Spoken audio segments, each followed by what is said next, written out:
Come along, rise and shine. Come along and rise and shine. Come on and shine. Come along and ride on a light walker journey. Light walker journey. Yeah. Come along and ride on a light walker journey. Yeah. Welcome, everyone, to another edition of the Sunday Soul Podcast. I am your host, Dr. Lisa Brewer, and I hope that this particular podcast finds you well, finds you healthy, finds you happy, and finds you empowered. And if it doesn't, then this probably is a very good one for you today. I have been led today to talk to you myself about a topic we've talked about before, but it's resurfaced at the time of the recording of this podcast because this is shortly after the happenings on the Oscar stage in late March 2022, where, we saw Mr. Will Smith assault Mr. Chris Rock as a result of a joke about Ms. Jada Pinkett Smith. And that started a whole conversation about empaths, narcissists, past trauma, how past trauma can rear its ugly head even in your 50s. It started a whole conversation about that. And I think that it merits another conversation about empaths and narcissists here today. Maybe a further examination of what that can look like, and how, if an empath is with a very narcissistic person that has more than just the traits, but that displays narcissism on a regular basis in various ways, how that can impact an empath, and what that really means for how that empath acts and reacts as a result of a sustained relationship with a narcissist. So I want to start off here, and this might seem rudimentary to some, but just bear with me. I want to start talking about what my definition of an empath, my definition of a narcissist is, and let's just kind of discuss that a little bit. So an empath is one that, if you're one that feels everybody's pain or feels everybody's joy, you can feel energy. You walk into a crowded room and you just know, right? You just know how everybody's feeling. Sometimes it can be overwhelming for some of us empathic people that haven't quite learned how to keep, I don't want to say under control, but how to maneuver through life, having your feelers turned on all the time. So those kinds of people, right? We feel the other person's pain. It makes us an amazing healer, right? Energetic healer, or even a coach, counselor. It makes us it can make us great leaders as well, because we are going to have a high emotional intelligence. We're going to have a high emotional IQ. We're going to be able to scan another person or group of people and pretty quickly triage or diagnose, in quotation marks, the situation. And when you begin to hone that ability, when you begin to really harness that empathic capability, you also can end up feeling the root of it, or you see the root of it. A lot of times empaths are very psychic. They're very intuitive, of course. They have these wonderful gifts and abilities that they are born with. Empaths, though, can tend to be people pleasers. We want to make sure everybody feels good. We want to make sure everybody's happy. We don't like anyone in pain, sadness, or despair or discomfort of any kind. And a lot of times we'll do that at the detriment of ourselves. We won't set proper boundaries. We have a difficult time sometimes setting boundaries, in fact. And empaths tend to or can become almost martyrs. We can become somewhat passive aggressive because we end up taking all of this on for others. And because we don't set proper boundaries and because we don't release other people's pain, we carry it with us if we don't learn how to release it properly. We're walking around with all of this. And at some point, it gets to be too much to bear. And then we explode, or we might shoot a subliminal shot, right, at someone, or it might be a very overt one, but we martyr ourselves, we hang ourselves, nail ourselves to the cross, and then get kind of ticked off when once we rise again 3 days later after we've taken our sabbatical and gone to the depths, the depths of hell, if you will, and fought these battles, and we get ready to lose ourselves, and then we come back, and then other people don't appreciate it at all. They just expect for us to do it all over again. Or we come back and we see the very people that we helped and that caused our demise, that we nailed ourselves to the cross for, and then, ended up in a whole bag of ish. Then we come back, we resurrected, wouldn't you know it, they're back in their same ish all over again and wanting us to be their savior again. That's the other thing. We tend to have a savior complex. Now, I'm sorry, empaths, if y'all thought I was going to be super, super nice and super, super sweet, I'm going to keep it real with you. We tend to have a savior complex as well, right? Because we want to rush in. We want to rush in and be the superhero. We want to be Superman or Wonder Woman, not really Black Widow. Maybe Captain America, right? Maybe Miss Marvel. I don't know. But we want to be the savior because we will look at others and say, this is too much for you to bear. I know I can handle it. So give it over to me and I'll clean you up. I'll clean it all up. I'll do your dirty laundry for you. I'll wash your clothes. I'll dry them. I'll fold them and I'll put them back in your drawer, hang them up in your closet for you. And so that when you're ready, I've already taken care of all that. So you don't need to worry about that. But then what happens is we're not allowing that other person to go through their path. We're not allowing that person to go through their healing. And because of that, they never truly learn their lesson, and they never truly clear their karma, and they never truly have the experience that they were meant to have. But we're kind and we're gentle, some of us overly kind.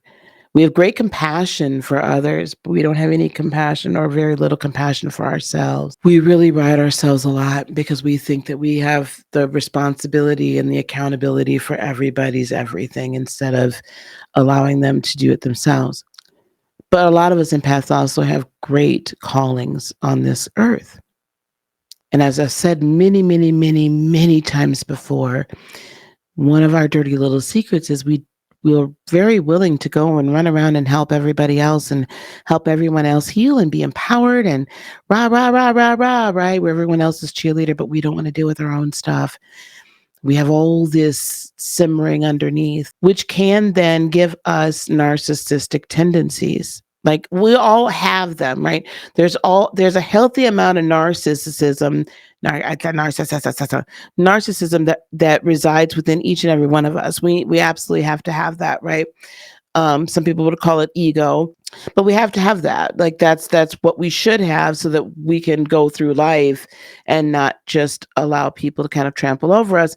And also so that we can have a healthy amount of divine nature of, you know what? Hey, I'm that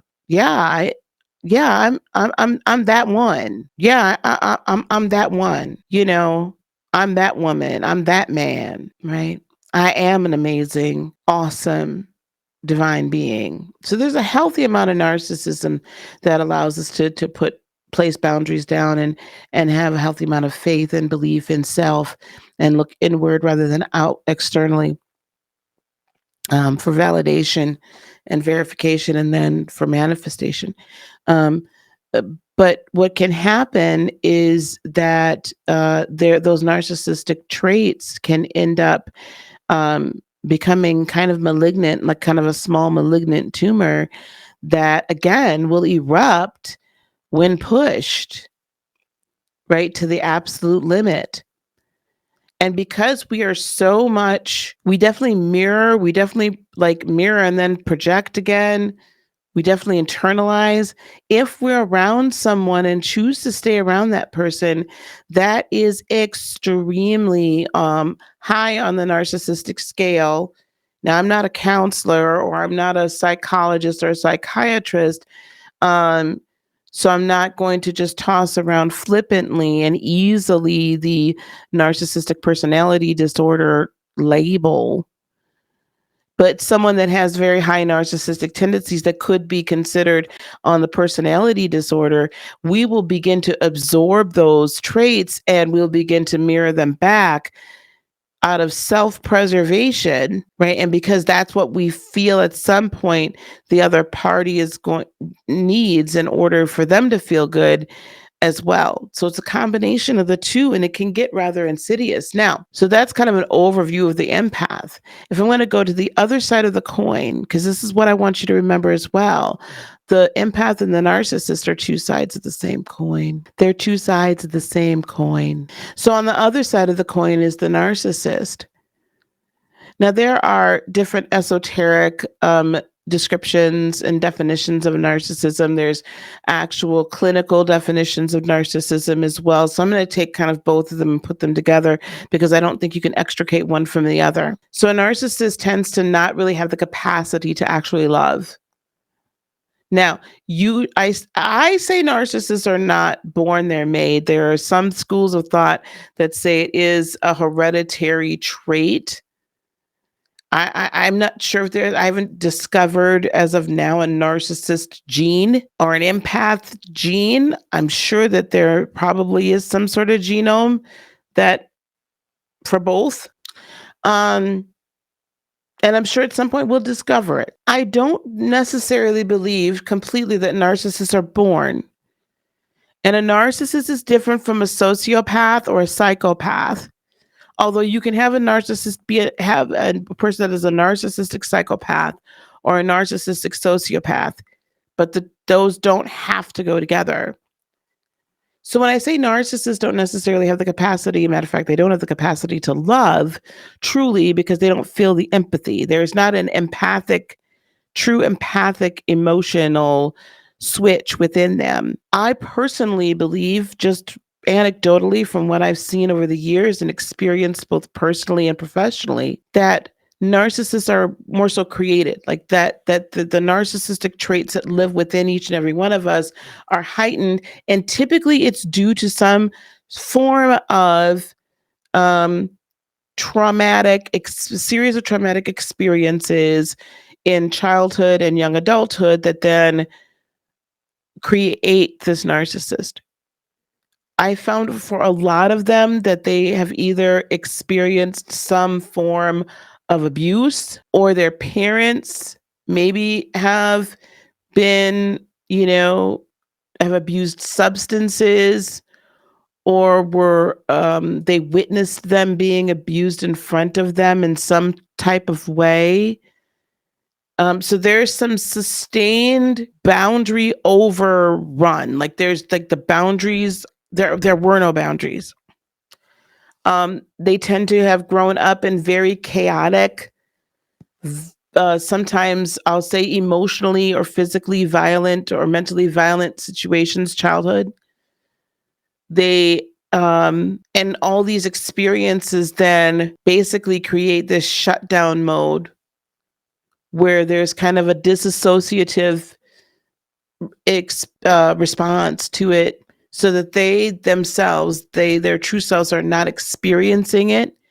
Then they create a facade that then can experience it while it not technically harming them. And this facade or this mirror or this mask that they then create is one that they find helps them to kind of skate through this a little bit, navigate through it, without experiencing a lot of the traumatic hits to self. In other words, in layman's terms, they create a persona that they feel can be loved and adored, that they feel that people will appreciate, that the person that is inflicting the trauma upon them or upon the family, um, that they'll fly under the radar or it'll be well liked by that individual. So they become kind of an ultimate people pleaser in that regard. But it is not to please, it is to protect themselves. Over time, what that then turns into is somebody that whose only need in life is to satisfy their own. And they become intuitive in their own right because they are able to quickly assess a person's strengths and weaknesses. They're quickly able to assess whether or not this person is going to be completely devoted to them because they were not completely devoted to as a child or as a teenager. Because there was no protection, that love, they didn't receive real love and affection. There weren't proper boundaries set for them and respected. Their boundaries weren't respected. Their basic human boundaries weren't respected, or even as they got older and were able to kind of verbalize what they felt that their boundaries were, what they needed to be. Because it wasn't respected then and wasn't adhered to, they don't respect others. It's whatever their needs are at that moment. They can be very insidiously manipulative and controlling. They wish to exercise control, and if there's a threat to control, they will neutralize it. They can also, wow. They also don't take accountability for their own actions. And participating in gaslighting, so that I wouldn't have done this had you not done this. How could you have done this? And it could have been something completely different, like completely, like the whole accounting of whatever happened and caused them to like lose it or react in the way that they did is then totally restructured to something that like you're like, what? What? So that can happen. There's that.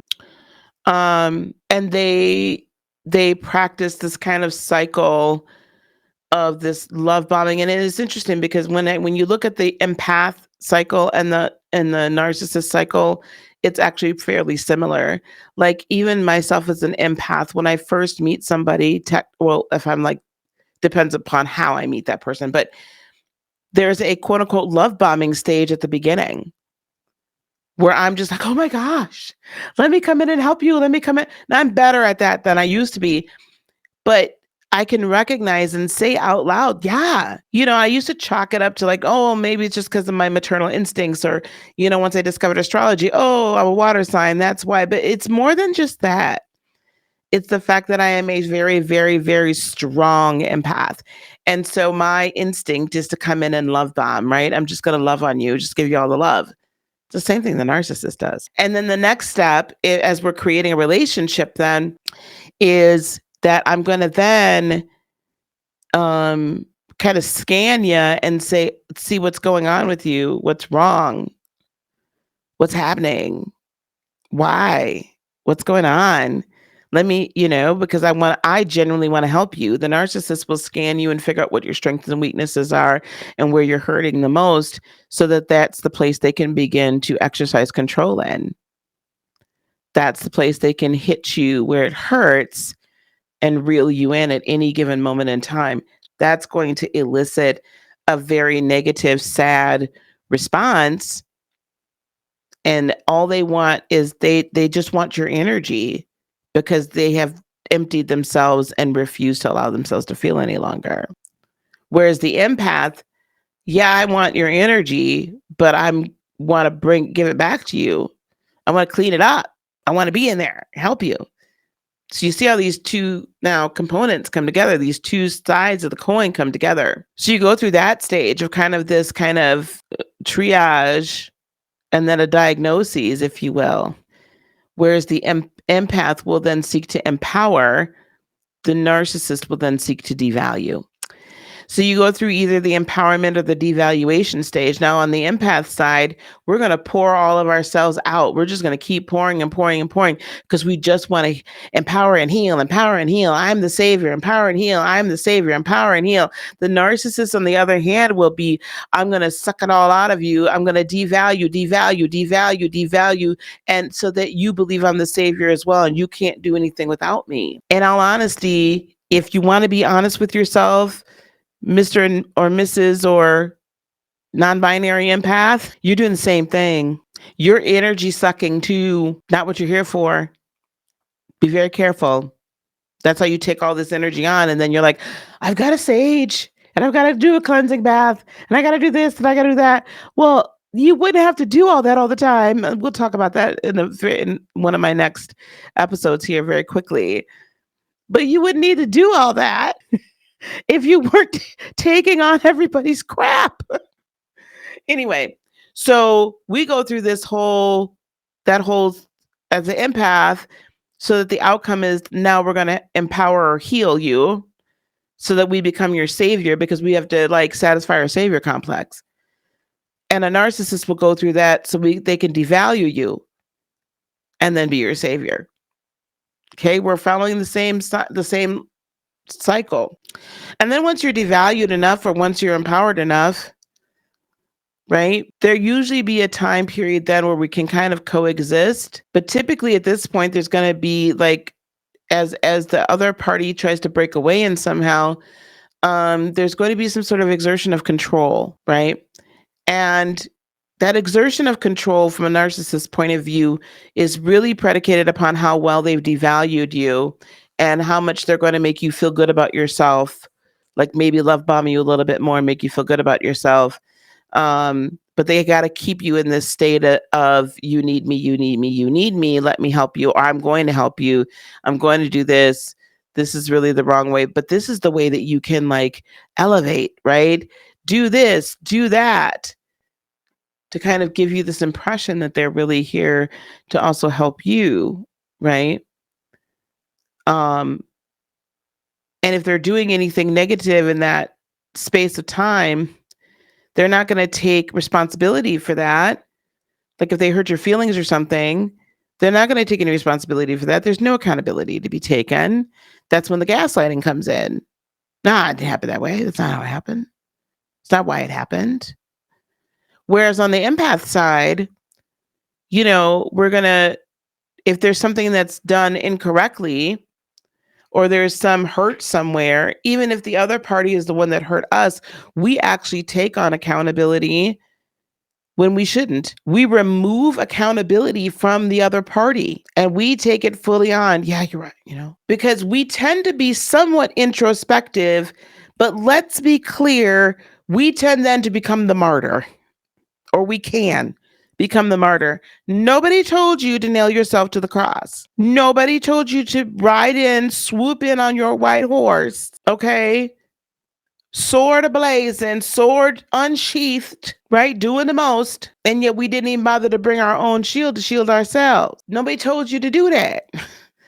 But what happens in the empath that doesn't fully recognize who they are and what they are yet, and has not done a sufficient enough of shadow work, what's going to happen is that you end up, right? You can end up more likely with a narcissist, and you continue to take all of this on and fight everybody else's battles. This is perfect for the narcissist, right? Because they don't want to take any accountability, responsibility for a blessed thing.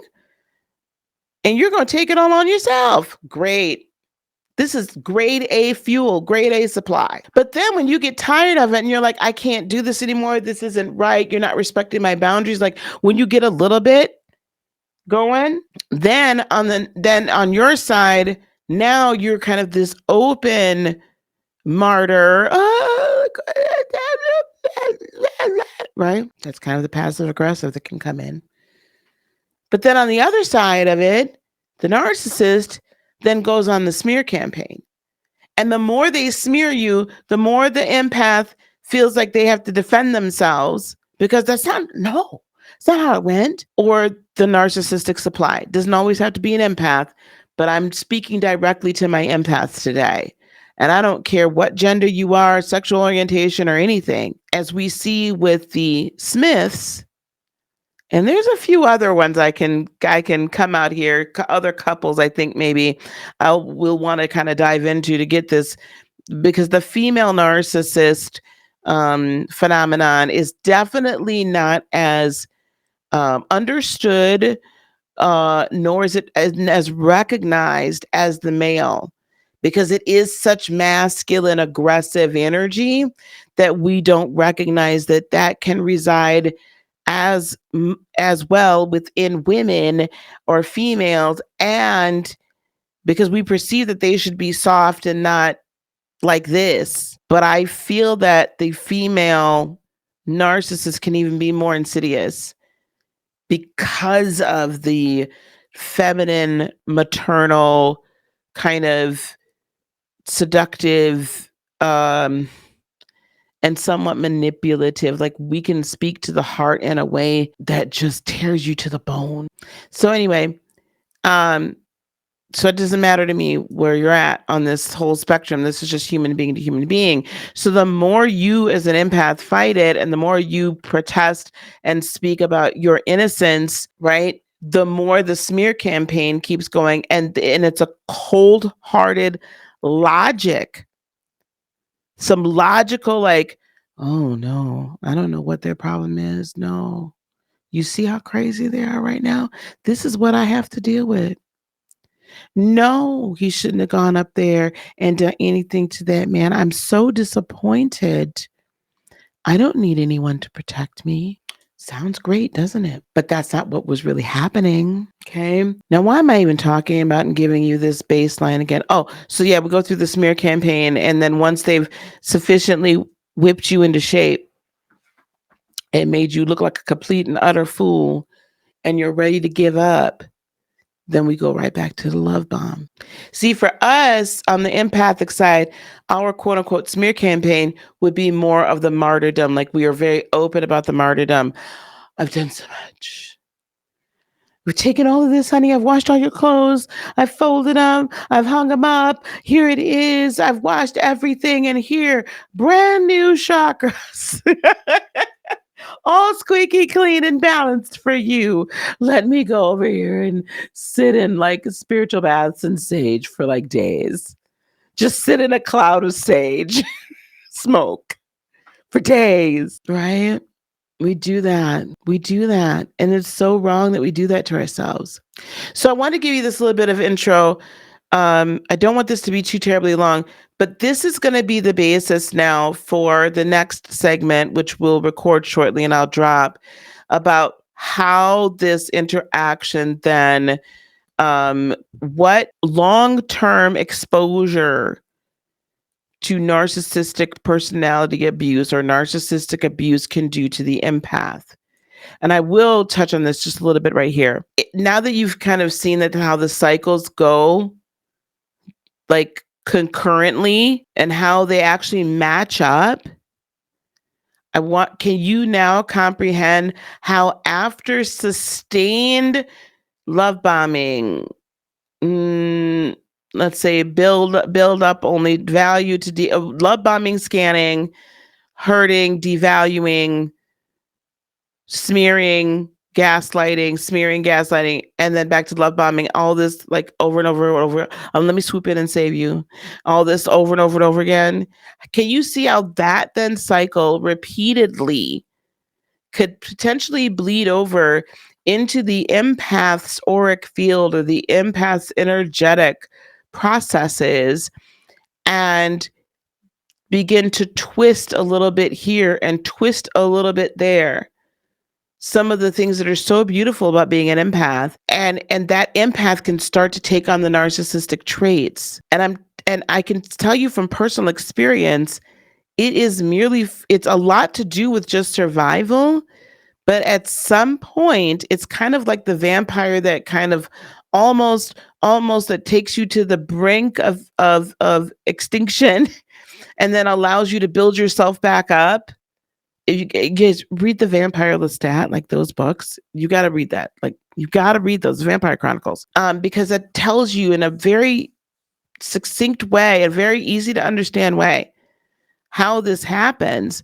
But over time, at some point, what happens is you're not able to regenerate yourself quite as quickly or at all, and you end up becoming a vampire. So you end up becoming or having very, very strong narcissistic traits and or outbursts and energies because you've been absorbing this energy and taking it in and holding on to it and really never truly releasing it because you're immersed in it 24/7, 365. And occasionally you'll have glimmers. Like when you can get away from the narcissist as the empath for a sustained period of time, you begin to come back to yourself and heal and begin to be able to do the shadow work. And then you become like an empathic warrior, which isn't a bad thing. You begin to become stronger and more able to resist, I want to bite your neck, right? But at first you can't, like when you first get sucked into it.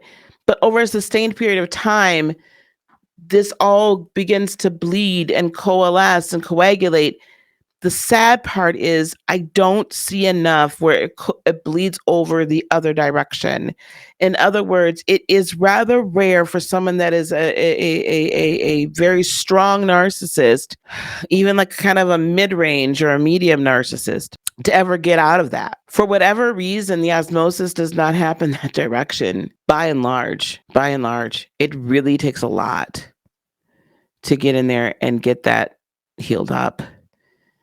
So it's typically, which I think osmosis only goes one way anyway, it's typically a one-way street that you as the empath begin to take on those traits. So we want to be very careful about that. Okay. Hey, listen, thank you so much for listening to this baseline. We're establishing a baseline here. And after this, then we're going to start talking in this particular series about how an empath can begin to free themselves from the narcissist.